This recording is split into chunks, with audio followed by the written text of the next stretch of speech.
And it's when we try to wish away these parts or hide them in the closet that we are creating a separation inside ourselves. And so for me, the work that's been so potent is to actually draw them closer.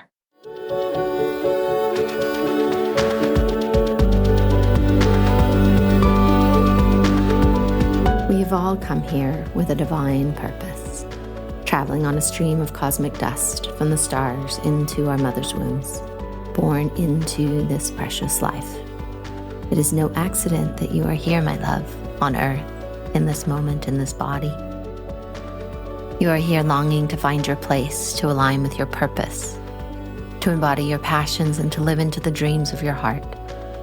Yet so often we get caught, suspended in the tangle of life, not able to move forward, not able to find solace and comfort in a world that has forgotten the truth of our existence. As we begin to remember, as we peel back the layers, as we come together to uncover our unique gifts and reconnect with our authentic selves, we are able to see another way of being, a new possibility, a different life waiting to be lived. I have experienced on this complicated and wild journey of life that when we connect with the story of our soul, it will show us the magic of this life that we have been missing.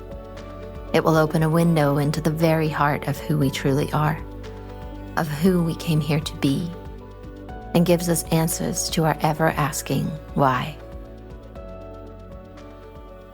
Hello, beautiful and courageous souls.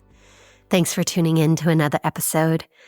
Suzanne is here with us today, and she has been going through a lot of challenges. She has lost a lot of loved ones in the last couple of years. She has health challenges that are leading to a deterioration in her sight. And she's here for some guidance on how to move through it and how to be most connected to her purpose inside of it. And what's really beautiful about Suzanne is the level of faith and trust that she has. You can just feel it inside her being.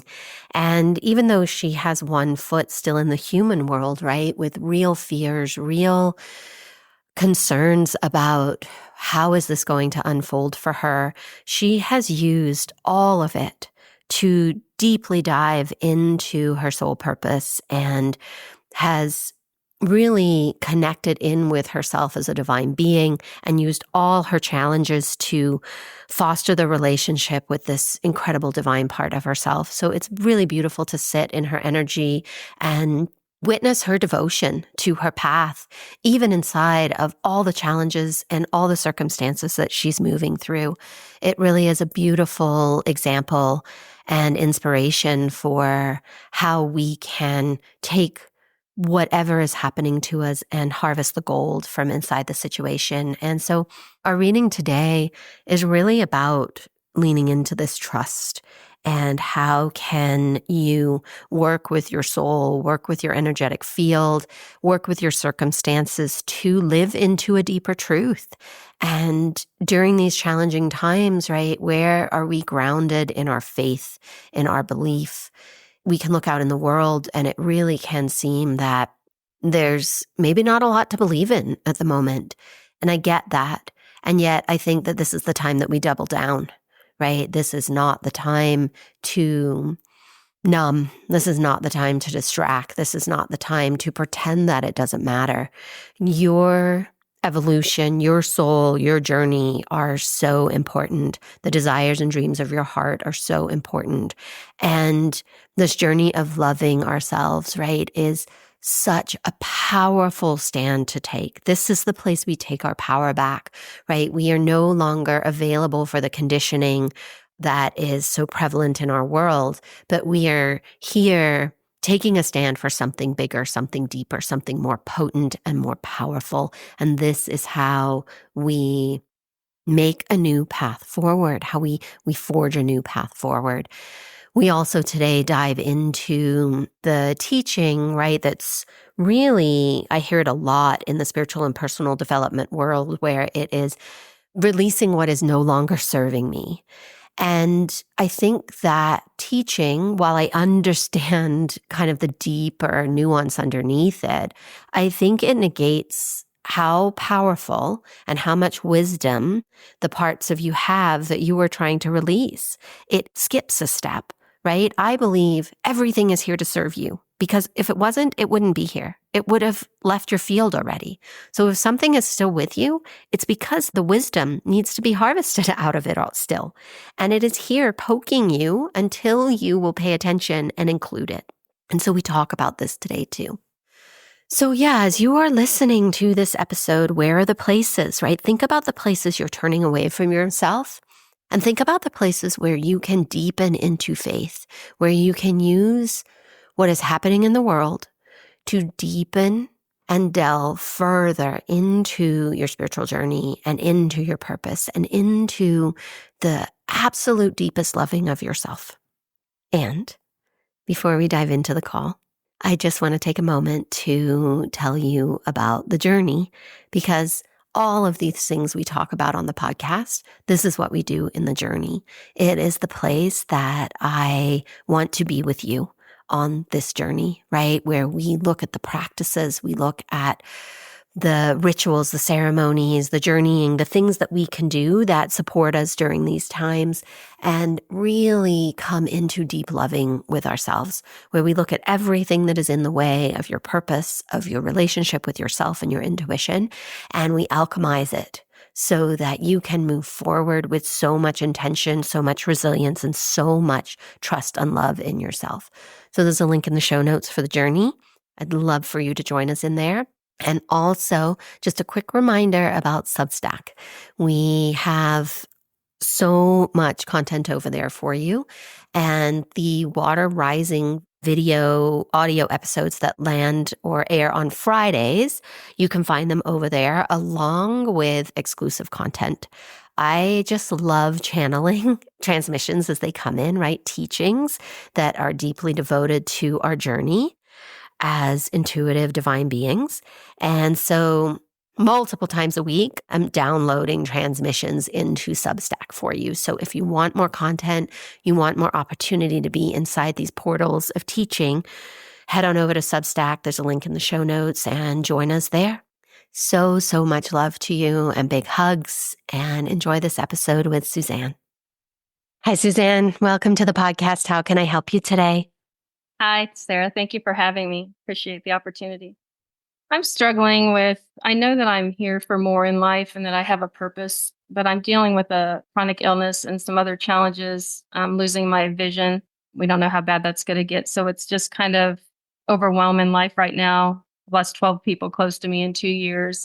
So a lot of grief, just heaviness. And it's hard for me to stay in touch with my soul when I'm just so overwhelmed by these circumstances in life. So I was hoping for some help with that.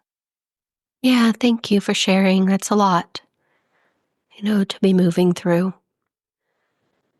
So as you were talking, and especially about your eyesight, there is a story that I was just recently told, and I'm guessing that you needed to hear this is the reason that I was recently told it.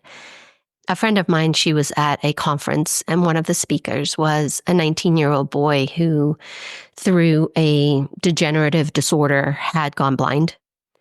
He had just started college. He had to drop out. And he was the speaker at this conference. Because he lost his eyesight, his mother brought this idea to him about there is a blind professional golf team.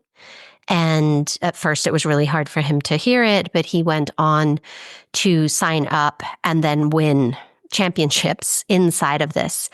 And he was speaking because he said that at first it was so devastating to him, but that it opened up a whole world to him that he is so incredibly excited about that he wouldn't take his eyesight back.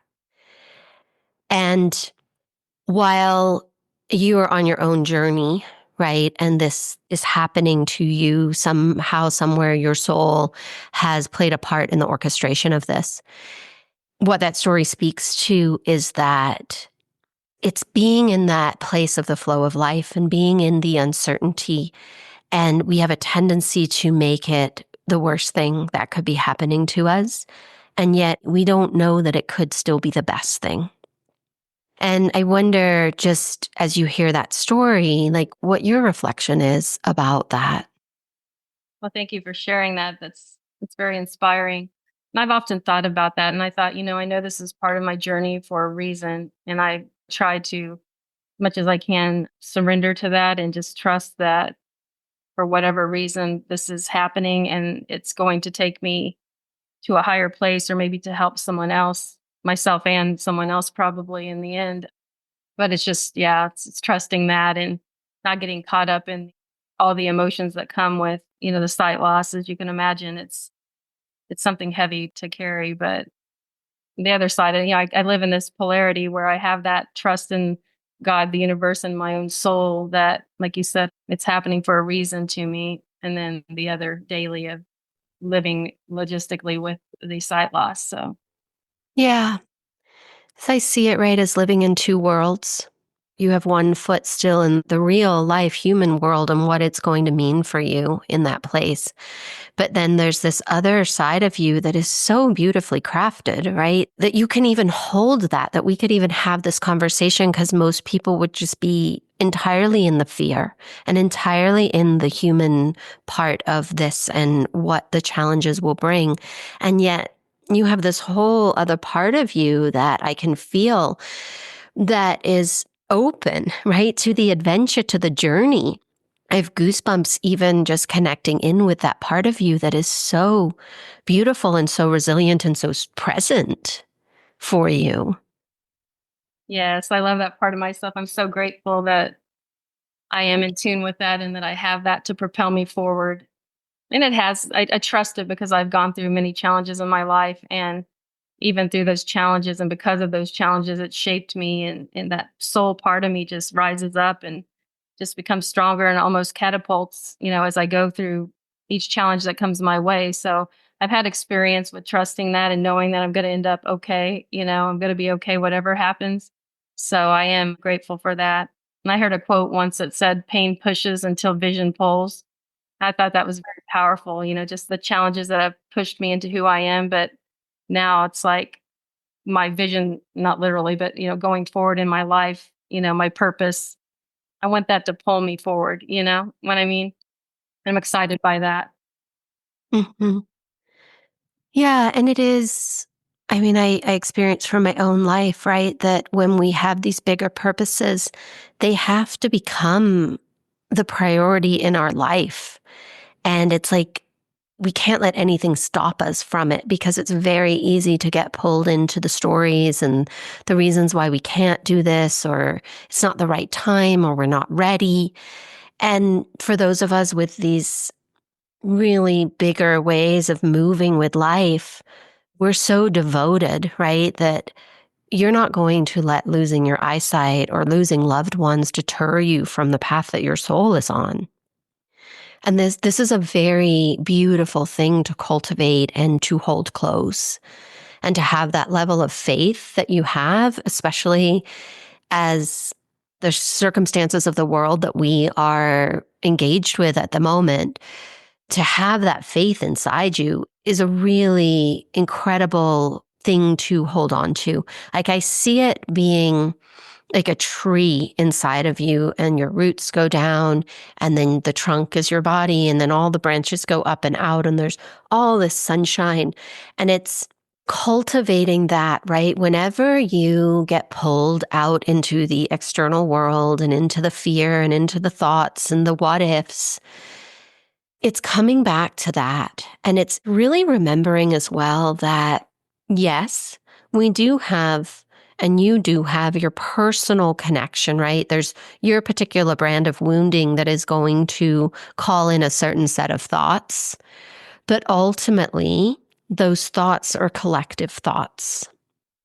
The only thoughts that are unique to us are our inspirations. Everything else we share. And so I see for you something that's going to be very helpful is really pushing out, having practices, learning new tools where you really quieten the noise on the outside so that you can focus on this beautiful tree that is growing on the inside. I see it Both. So there's a couple things here. There's some images overlaying, and there's like the sapling underneath, right, from where you've come from. And then I see your tree growing out in rings. And you have a number of rings, but it feels like the sapling needs to be tended.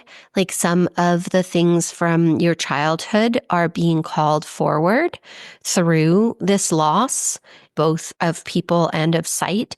It's a way to draw you closer to this center, this young sort of center inside of you that wants attention, so that then it can merge into the rings of the tree that have already grown. And then what I see is as you do that, there is this huge continuation of those rings, and they go out into like one of the giant redwood trees, you know, the 3,000-year-old trees. And I take that as that this is your soul, right? Your soul has had many lifetimes already and intends to have more. And so it's part of this, like, I see your soul being like, I am the 3,000-year-old tree. And let's just, like, in this life, we're focusing on this younger part that happened and then solidifying these inner rings. And I don't know why this voice of your soul became like rah, rah, rah, but that was just the way that your soul was talking to me. So it's very determined. I will take it from that. Like it's purposeful, it's deep, it's old. It wants to be aged, it wants to be cured. It's really thirsty for knowledge and like intuitive knowledge, right? Not like book learning knowledge. I mean, that's part of it, but it wants the wisdom. Yes. Yes, I can relate to all of that. It's very powerful. And I am doing some inner child work. I have been for a couple of years, and it's just life changing. It really is. And I am so grateful to have the healing I've had. And I know I have some more to go, but it really is changing me from the inside. Hmm. Yeah, it actually changes your energetic field, right? It pulls out the consciousness and the disruptions that happened inside of your developmental stages so that those events aren't looping in no time, no space anymore, because that tends to happen, right? When we have those events in our childhood, we move forward in time and space, but they get stuck looping just in the background, and they're always informing us. They create sensation, they create memory, they create the fear and the uncertainty within us because those parts from our childhood are always asking for our attention, but we've become so good at numbing them, drowning them out, creating a life on top of them, that when you go into them and pull them out of no time, no space, witness them and heal them, they integrate back into the architecture of your being. And then they're no longer referencing you in the background. And this is why I experience it to be such profound healing work. Yes, I agree. That's exactly what's happening is and just going in to hear her so she's seen and heard and loved. Basically, self-love is everything. Yeah. Yeah, ultimately, right, this journey for so many of us, I experience to be where we are coming back to the truth that loving ourselves is ultimately the only path that takes us to where we want to be. Yeah, that's for sure. And then everything else happens because of this journey. Yeah, I mean, the stuff led me to the self-compassion of just, not being so hard on myself and giving what I give to others to myself. I'm always so empathetic and compassionate to others, but often that self-critic is a little harsh, on me. So I'm a work in progress, but that also has been very transformative for me. Mhm. Well, what else would you like to know or ask? I think also I'm just, I'm learning to shed traits that don't serve me anymore, people pleasing, perfectionism, some traits that helped me survive through childhood and on. And now I see them as how they're hindering my life. So I'm working to, just kind of come back home to myself and shed beliefs that weren't mine, that maybe someone else had put on me. So just looking for maybe some guidance on how to kind of come back to my own beliefs, who I say I am and not who others, maybe shaped me to believe that I am, that kind of thing. Yeah. So, one of the ways that I love to hold that conversation, right, is it's very common, right? And in your words, the things that don't serve you. Now, in my experience, if something's still here, it's still serving you. And when we get into this sort of way of talking to ourselves where we want to shed what's not serving us, we can be perpetuating a cycle of separation within our being because we're saying that, go away, all the parts I don't like. I'm done with you. You're not serving me anymore. And I get it. It's very common in the spiritual and personal development work and world, right? However, what has been so potent for me is to recognize that if something is still around, it wants my attention and it wants to be pulled back into the whole, right? It can't go away. It's a part of who I am. It's a part of who you are. It might not be a part you like, yet it's still a part. And it's when we try to wish away these parts or hide them in the closet that we are creating a separation inside ourselves. And so for me, the work that's been so potent is to actually draw them closer. And just like you do with your little girl and you call her in and you're like, oh, tell me, talk to me, let me love you, let me integrate you. We do the same with the parts that we don't like and that we think aren't serving us because ultimately they're still serving you. They're still here. They keep showing up. They love you so much that they don't want to go away. And that's because they belong integrated rather than shed. And so by engaging in practices where you listen to them, nurture them, harvest the wisdom that lives inside them, oftentimes you recognize that they're actually your superpowers. They've just been misguided for many, many years. And they need to just be retrained so that now you use them as a way to move your life forward in a bigger way because now everybody's on board. I love that. Thank you for sharing that. That makes a lot of sense.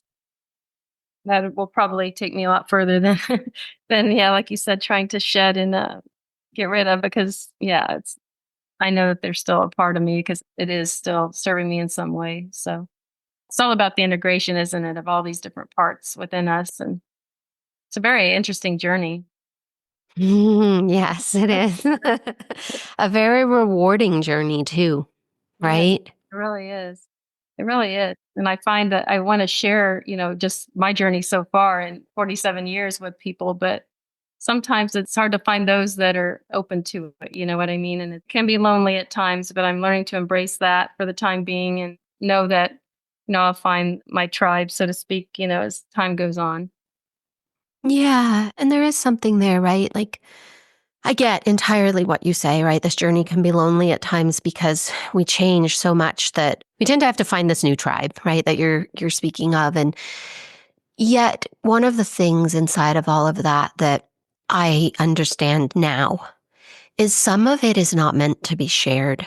When we are given gifts from the universe, from God, and we change the architecture of our being, it's all for you, right? Don't dilute it by wanting to share. Like, yes, share the gifts that come from it. Yes, share the lessons that come from it. But keep the nuggets for you. They are going to build out the being that you are. And when we get in this, it can, especially, you were talking about people pleasing and the pattern that we are in about receiving and then we immediately give. It perpetuates that, right? Because something amazing comes in and happens in your life, and then we're trained to immediately give it away. And so it can really help with the people pleasing to start keeping the goodness for you and then sharing what's appropriate to share.